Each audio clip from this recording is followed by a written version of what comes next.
All right, ladies and gentlemen.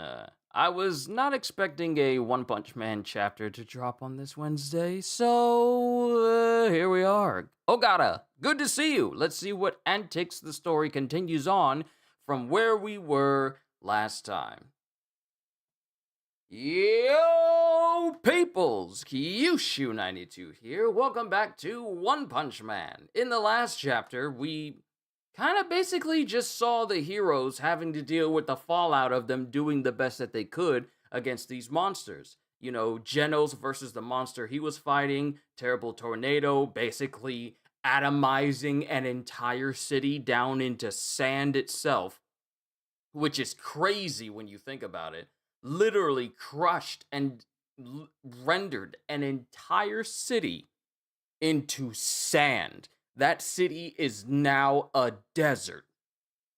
Crazy how strong she is. Which means that if she wanted to, had there not been any heroes inside of the Monsters Association base, she would have turned that entire area into sand as well.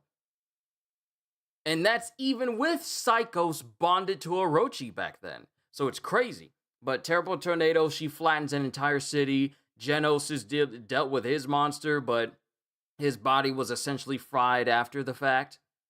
And last we see is Genos thinking that he must get stronger, and apparently Neo Heroes has showed up. So let's see what happens in chapter 227. Also, something to bring of note here, it's not often we get not one, not two, but 3 chapters of One Punch Man within a singular month. Because if I look over at the chapter list, the last time we had 3 chapters was,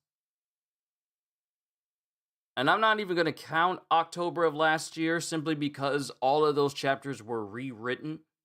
But October of last year was the last time we had multiple chapters all in a row, but like I said, it was like a rewrite. So, actually, the last time we had, officially, without there being any rewrites or redraws, the last time we had 3 chapters within a month was March in 2023. Almost 3 years ago, because I'm looking through this list. October 11th, October 25th, and then the series took a break for pretty much 2 years. Pretty much almost 2 years. And then there was entire redraws on October 1st for chapters 193 all the way to 209, and then some more hold on.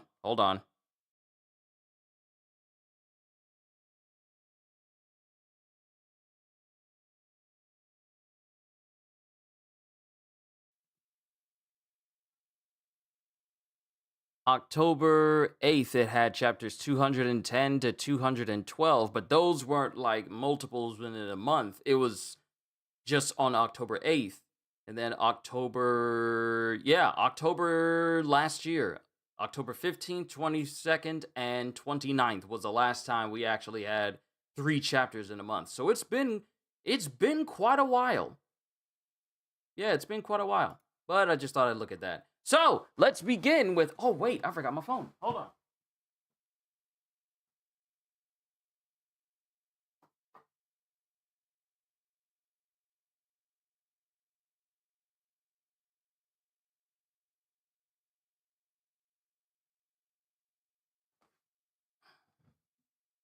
Sorry about that, Ogata. I forgot to grab it while I was over here so I could see chat off to the side while I talk.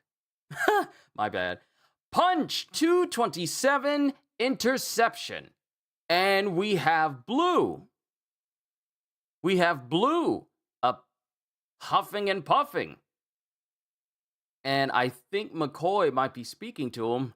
Blue, what's your fight status? Respond! And Blue is just huffing and puffing and looking extremely tired. The kaiju is dead, but I barely won. It was horrible.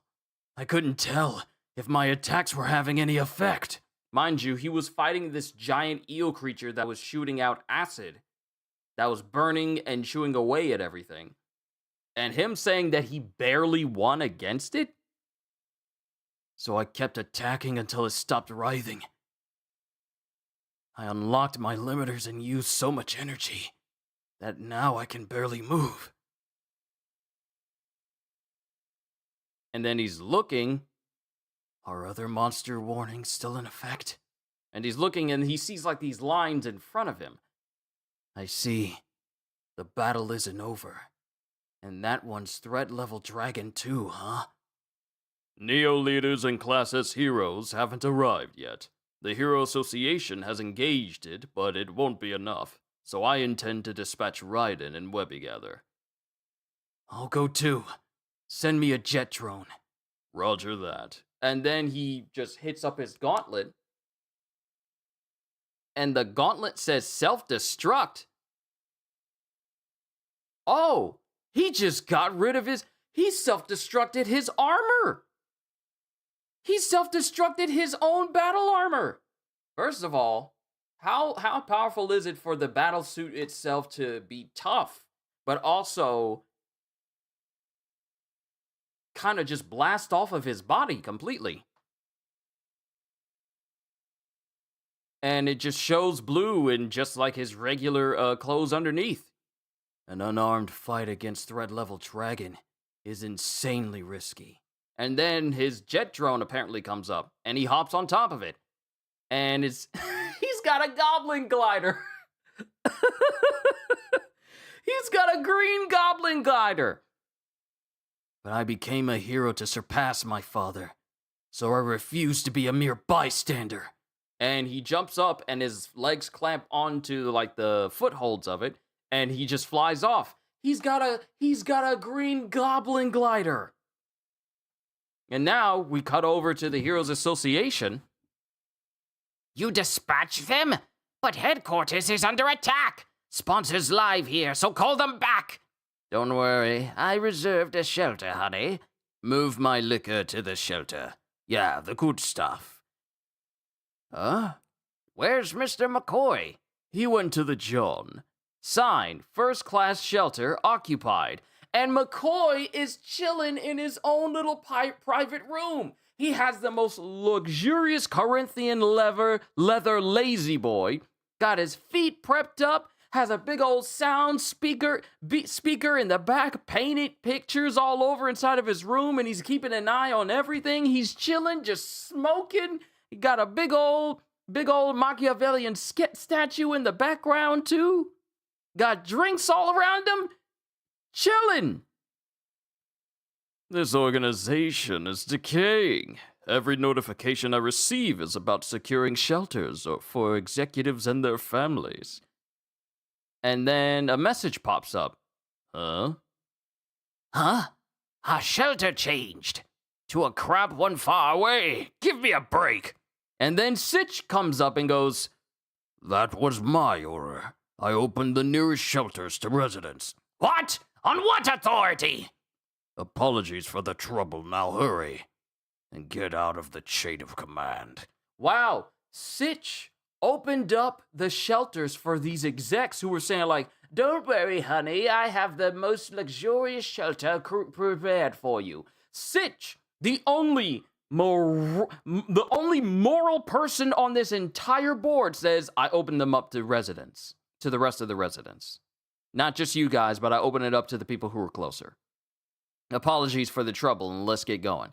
This is the reason why I love Sitch. Ever since we've seen Sitch in this story, he's been the realest person in this entire board of directors for everyone in the Heroes Association. And the fact that he opened up the ones on the other end of the association so that people and civilians can get in there first before these execs automatically puts him at the top of my listing as literally the best non-powered person at the Heroes Association. And then we get McCoy going, Hey, Sitch, never mind those incompetent suits and the suckers who fund this organization. Hurry up and dispatch heroes. Oh, well, it all adds to HA's disgrace. And he's sharing this information.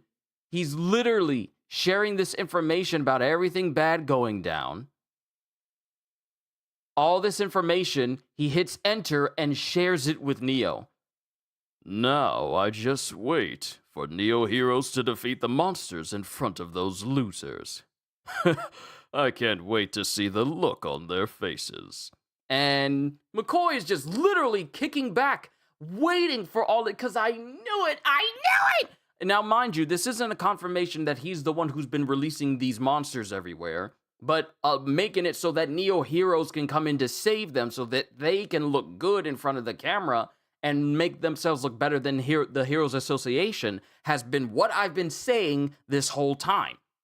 And he's just watching all of this destruction happen. And we get back to Suika, who's fighting Machine God Mirror, and she's just running from all these light orbs it keeps throwing at her. And she's dodging it. She's doing a good job. She's dodging it. Mama, a hero's fighting. Come along, children. Because all these civilians are trying to get out. It's striking the residential block. This won't go like with Fist of Flowing Water crushing rock, but... And then she spins around and she smacks one of the orbs high into the air, like two of them. She smacks both of them, kicks and smacks both at the same time and sends them away from the association. And then she uses this to jump away from the association. Like she clears one section of the moat that separates the city, the Heroes Association, from the rest of the world. She jumps clear across this gap. Over here! Oops, my hand slipped. And it shows one orb flying straight towards the very same family that kind of caught a glimpse of Suika fighting. You jerk! And then it goes flying towards the city, but then it gets intercepted by something. Huh? It was intercepted. And it was Pochi! It was Pochi and Spermatozoon! I half expected it to be Saitama. But it was Pochi and Spermatozoon! I won't let anyone destroy my house again!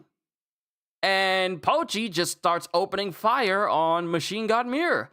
A counterattack from the building? Are the defense systems back up?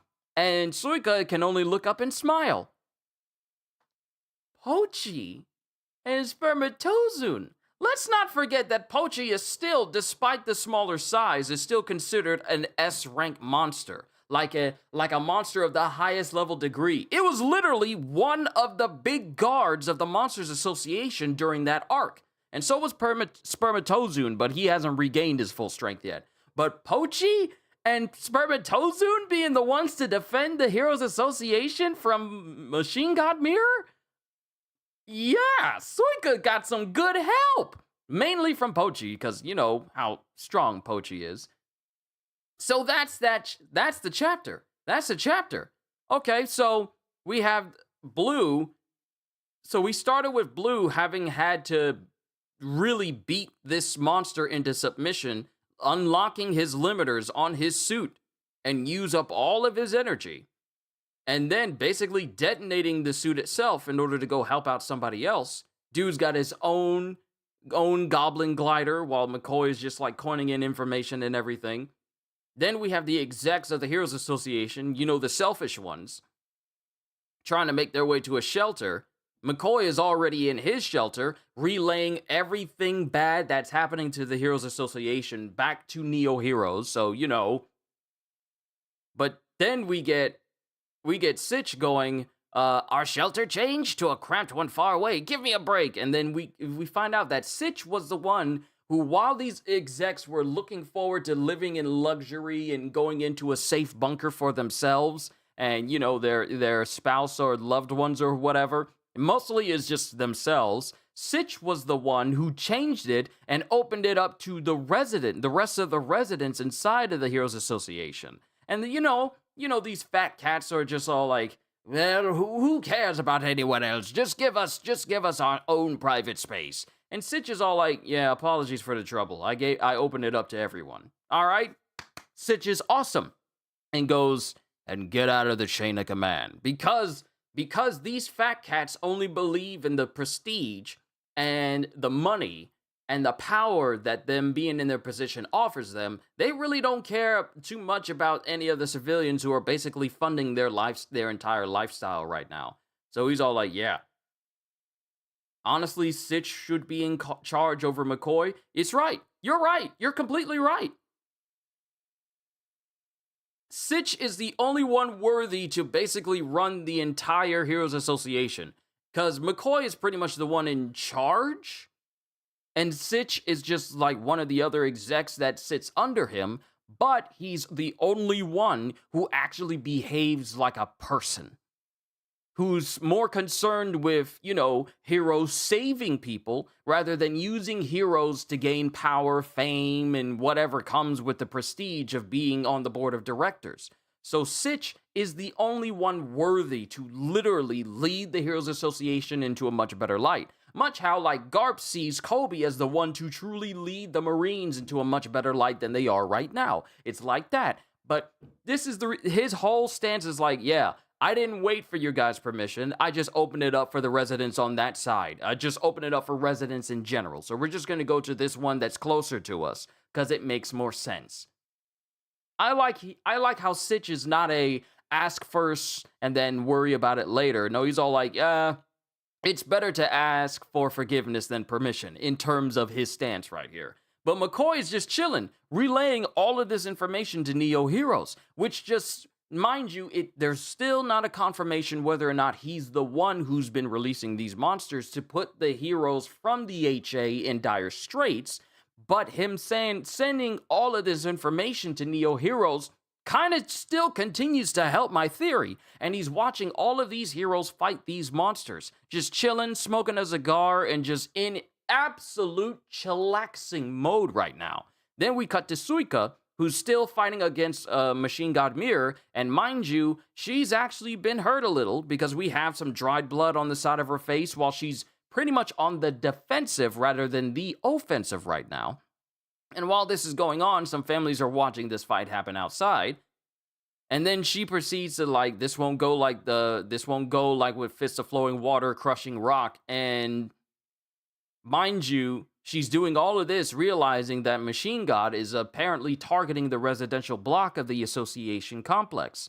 So she knocks two of them away to gain his attention, and she succeeds in gaining its attention, but one of his arms proceeds to throw one of them towards the residential block without looking, and then it's intercepted by Pochi and Spermatozoon, saying, I won't let anyone destroy my house again. Last house he was living in was essentially... Actually, the house he was living in was Saitama's place before Garo showed up, and their fight basically destroyed the entirety of City Z, I think it was City Z. And now we have Pochi and Spermatozoon, who are basically defending this entire area from Machine God Mirror. And in the process, also saving the civilians. And another thing is that the people who are saying a counterattack from the building, are the defense systems back up? It's the very same executives who are trying to scurry and flee to their own private bunkers so that they could be safe.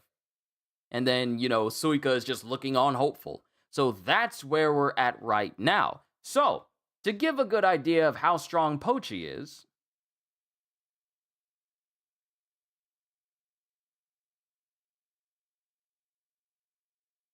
also known as Overgrown Rover. Let's go down to supernatural abilities. A high-rank member and a dragon-level mysterious being of the Monster Association, Overgrown Rover, or Pochi, is an extremely powerful being. In its battle against Garo, Rover effortlessly endured multiple blows from the Hero Hunter and maintained the upper hand throughout the encounter. The leaders of the Monster Association, Gyoro and Orochi, were shocked not only by Rover's defeat, but also by its immediate retreat upon noticing Saitama nearby, indicating that overcoming a powerful monster such as Rover is a highly impressive feat. Following the downfall of the Monsters Association, Rover was reduced to the size of a typical dog. Nevertheless, it still managed to easily eliminate a flower-like monster that posed a challenge to the Blizzard group. it's still somewhat vague how much weaker Rover has become, or whether it has become weaker at all. So it's still unknown what level of power Pochi has, but the fact that it was able to intercept and destroy one of the light orbs from Machine God Mirror means that it still possesses a lot of power. So, going to the supernatural abilities, energy projection, immense strength, immense durability, immense speed, enhanced stealth, enhanced senses, diminished form. Let's see, after the Monsters Association raid, Rover shrank from a massive monstrous canine to the size of an ordinary dog. The cause of this shrinkage remains unclear, whether it resulted from external factors like damage or if it can alter its size at will. It is currently unknown if Rover can return to its original size. So with its immense strength, it's boasts a tremendous amount of strength and power, is able to slam Garo against the wall and floor with ease and break Unicorn, a monster that boasts a nigh unbreakable horn. Then, of course, we have immense durability when he was going up against Bang and Bomb. Immense speed. Rover is quite fast. It was able to keep up with Garo in its half-monster state and was fast enough to run horizontally across the walls of the Monster Association headquarters. Rover was also fast enough to catch Bang and Bomb by surprise. And if you're able to catch those two by surprise, you're a fast creature. Rover is remarkably fast and able to match Garo in his half-monster state and run horizontally across the walls of the Monster Association headquarters. They repeated this. In its reduced size, it can catch up to the Blizzard Group's car even while it drove at 100 kilometers per hour. Now, whether these feats that it was capable of doing in its full size or was anything, any indicator, it still remains to be seen. But the fact that it's able to still, intercept a Machine God Mirror and the orb it was throwing before Suika could get to it, I feel like this section of the Heroes Association may be good for a minute. Also, if anything bad were to happen to Pochi at all, and seeing as how Saitama is taking care of Pochi and Spermatozoon mistaken a dude for a monkey, if anything bad were to happen to Pochi, Machine God Mirror is getting punched. I wonder if Spermatozoon will run into Atomic Samurai again, and we now know Blue's motivation for being a hero. It makes me wonder if he'll clash with Neo Heroes at some point. Yeah, we learned that the reason why he became a hero was to surpass his dad. Now, mind you, we don't know the upper limits of Blue, but it's very clear that he's been reaching his limit fighting against this creature, to the point where he had to basically destroy his suit, because, he's already used it up already.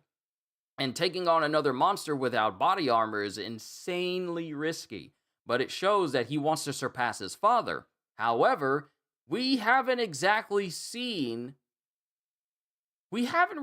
exactly seen how he intends to do that, because most of what we've seen him do could be in part to him wearing that battlesuit. Because we hear about him unlocking his limiters and running low on energy and all that.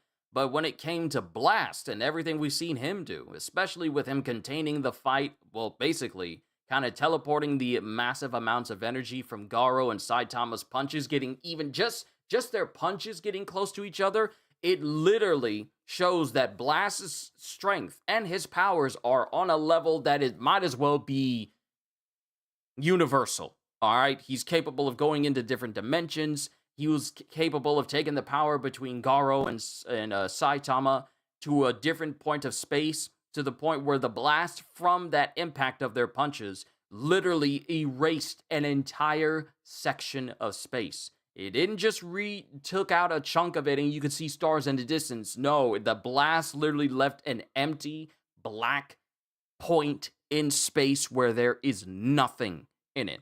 And for Blast to be able to do that without much problem, just shows you just what level Blast is at. Mind you, we haven't even seen the upper limits of Blast. And before the pages got overwritten, even before the pages got redrawn and the story was changed, when he was fighting against Empty Void, and even after having his arm sliced off, he was still capable of being a force to be reckoned with to go up against Empty Void.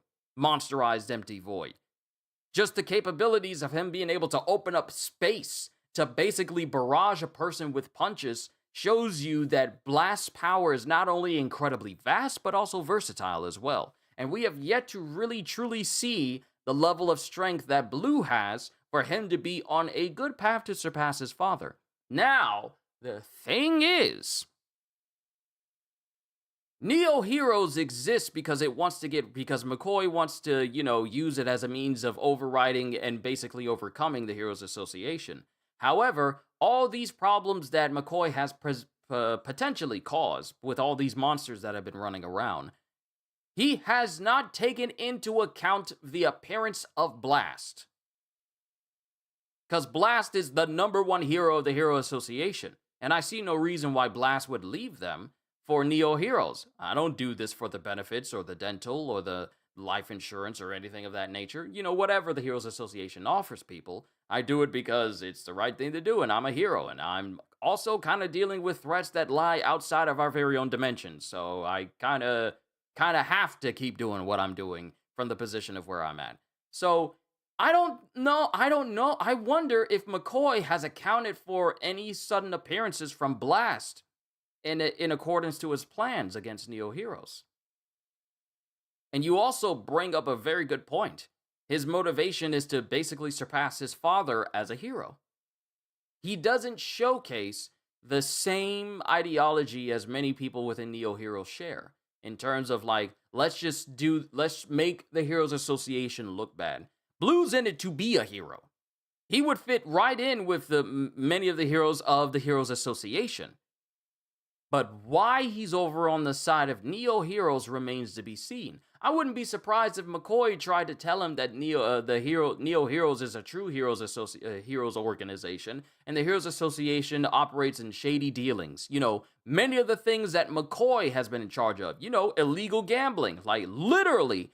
Remember when we read up on McCoy being a part of an underground gambling ring underneath the Heroes Association, taking bets on heroes fighting monsters that they themselves pitted the heroes against?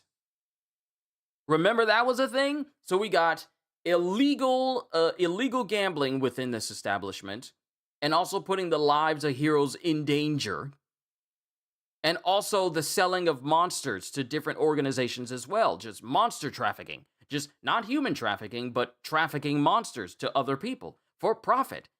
All of this, I would not be surprised if McCoy trying to make it seem like the Heroes Association were the ones who were trying to do this. Mind you, long way off theory, simply because I don't like McCoy. I wouldn't be surprised if he told Blue that all this shady stuff that he himself was doing was that of the Heroes Association execs, and Sitch included, and that he left them in order to establish an organization that was pure of heart, and we really want to be the heroes that these people truly deserve. I wouldn't be surprised if Blue has been strung along by McCoy, and we brought this up. The thought that Blue probably has no idea what McCoy is doing in the background, and therefore is oblivious to McCoy's true intentions. Would not be surprised if Blue is being strung along and lied to by McCoy just for Blue to be on this path of being a hero that wants to surpass the Heroes Association based on the lies that McCoy has told. So if it's ever shown that the Heroes Association is actually legit and they actually do things because they're looking out to, help people, not trying to be shady at all, and everything bad that's been going on with the Heroes Association is the fault of McCoy, would not be surprised if Blue switches sides and decides to team up with people like Genos and Saitama and everyone at the Heroes Association. And thus, it would give even less reasons for Metal Bat, Second Gar, and Child Emperor to even be there. Because they're only there to get information on Neo Heroes because they know Neo Heroes is shady. They know something's wrong with them. So I feel like it's really only a matter of time.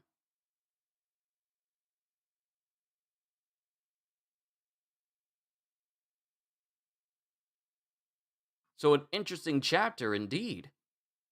So now I wonder, Saitama was out with the people who had an issue with their hero names. Yep, I almost forgot about Metal Bat and Child Emperor. Exactly. They're only there to be additional heroes that helps out Second Gar get information on Neo Heroes itself. That's the only reason why they're there. Because you can already tell from the interactions they have with each other that they're not there because they want to be away from the Heroes Association. They're only there to basically spy on them and find out what their true motives are, which we still don't know at this time. And I feel like only McCoy truly knows the end goal here. Him, Destro, and Edelman. They're pretty much the only ones that are probably have the true knowledge of the purpose of Neo Heroes, while everyone else is just basically rank and fodder and have absolutely no idea. So, all that being said, should Blue find out the true intentions of McCoy in the future, I would not be surprised if he decides to leave Neo Heroes. Which, of course, could throw a wrench into McCoy's plans because he's really just hoping that Blue, the son of Blast, would be not only the big driving point for people joining, but also hoping to have the son of basically the number one hero of the Heroes Association in his pocket that he could potentially try and use against Blast in some sort of vain attempt to bring down the strongest heroes of the Heroes Association to then prop up the Neo Heroes even further. Because can you imagine the headlines if such a thing were to happen? Blue beating Blast, the number one hero of the Heroes Association. Oh, that means that the Neo Heroes themselves have stronger heroes than the Heroes Association. Those should be the people that we support, not the Heroes Association. Take away their funding and give it to Neo Heroes. Neo Heroes already has military and government backing as well. So this should be a no-brainer for us, the civilians. I'm just throwing a whole bunch of stuff out there, but it just seems so likely based off of the stuff that we know. These, of course, are assumptions, and I don't want to pass it off as fact, but these are just been thoughts and theories in my mind as to where the direction of Neo Heroes has been going in. From just the dialogue alone, that's as far as we've learned. Overall, very interesting chapter, and I am looking forward to what One Punch Man brings us next month. And if we continue with Spermatozoon and Pochi essentially protecting, well, I can't even say if they intend to protect the entirety of the Heroes Association or just the building where Saitama's house is, which is where Spermatozoon and Pochi live. Remains to be seen, but we'll have to see just how strong Pochi is in accordance to Machine God Mirror to see how strong either one of them is. Because Machine God Mirror is threat level dragon, yes? And I believe that Pochi is still threat level dragon as well, despite his diminished size. And with Suika here, especially getting help from those two, this should help turn the tide just a little bit. And I wouldn't be surprised if King isn't even here. He's probably off someplace else, grocery shopping or something. I don't know. But we'll have to see in the next chapter. Overall, interesting chapter for the month of April. I just hope McCoy doesn't control all of Neo Hero's battle suits. See, I brought this up.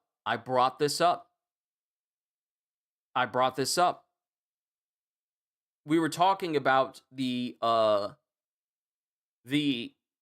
fake assuredness. There's a word for it. We talked about the overassurance. We talk about the overassurance of the battle suits for every single person that wears it. We know that they're incredibly high-tech suits. People who are already strong don't generally need to wear them.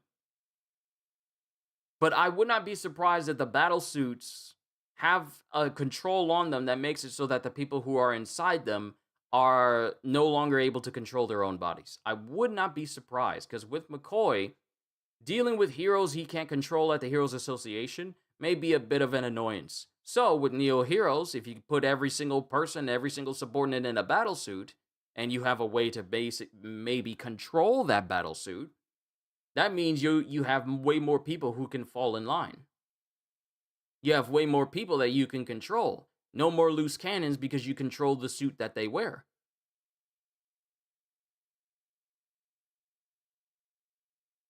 I would not be surprised if that's actually a case.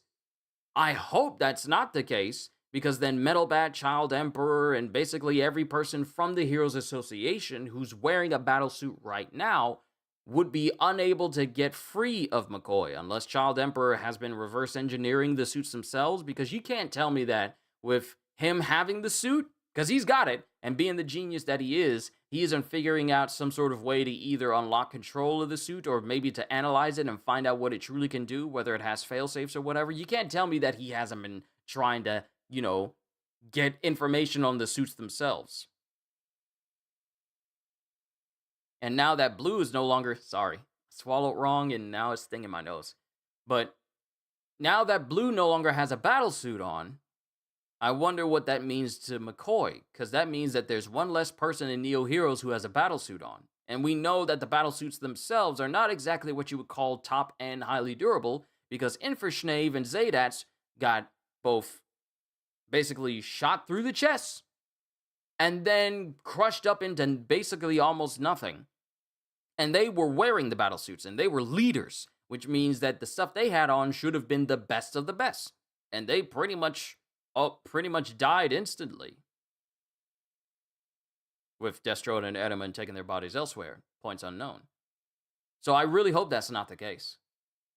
I really hope McCoy doesn't have control over the battlesuits, like being able to shut them down or take full control or even try and kill a person inside if they don't fall in line. I really hope that's not the case, because that's just going to make being at Neo Heroes even worse than it already is.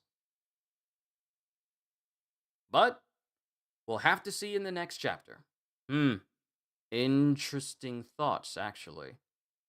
I wonder if we're going to continue from this point with Suika, or if we're going to cut to some other heroes who are dealing with monsters. Because remember, we have Flashy Flash and Tank Top Master versus that Smoke Monster.